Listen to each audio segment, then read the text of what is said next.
Wetlands Park in Las Vegas, Nevada. As I continued to walk on the trail, something came to my mind. And I was thinking about when you're in the desert and you just keep walking, there's something about that if you just keep going, things will get better. So my intention and purpose was to come out here and meditate and spend time in peace and quiet to connect with my full power, my full potential, and to connect with the higher being that I call my Lord and Savior, my God. And I was walking through this desert on this trail. I came up to a water hole. And I looked out and I saw water, and sometimes I think if you just keep going, you'll eventually find where things will flourish.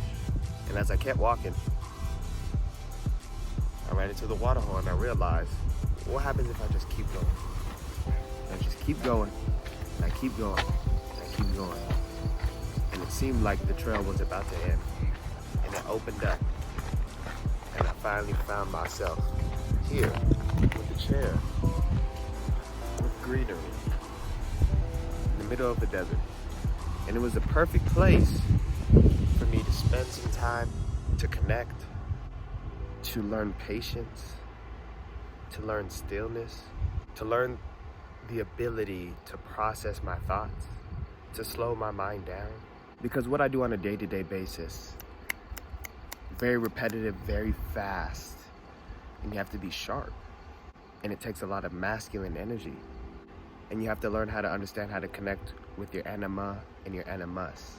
Men have what's called anima. They have a masculine frame with a feminine undertone. Women have what's called animus. They have a feminine frame with a masculine undertone. Now, in each person it varies, and it is the psychology of Carl Jung, if you can look him up, one of the most profound psychologists in history. He talks about the anima and the animus and the energy that we have within us, and it's built through our childhood.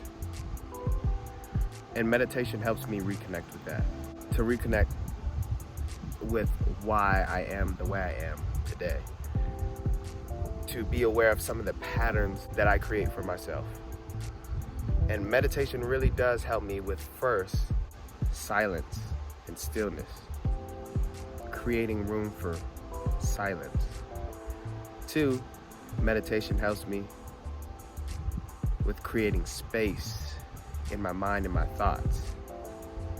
3, meditation just helps me create room. And once I am able to create some room, rather than just having a small little apartment with a twin bed, now I have a whole house or a whole mansion where that I can bring other people in and they have room as well. This year in 2020 is a little bit different for me. I'm focusing on me solely. Last year I told myself I was going to eliminate distractions. And I realized that I still let the distractions come up because of the unconscious behaviors of my patterns that I created. My mind was self-sabotaging myself with distractions. And this year, I'm eliminating those distractions even more. Spending time with myself, in silence, having me time. I think it's important. It really does help me have patience with people, have empathy for people, to understand why they think the way they are.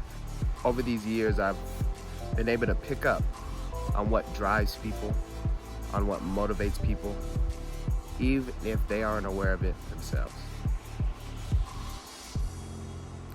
But I just wanted to share some of that with you. Appreciate you guys tuning in.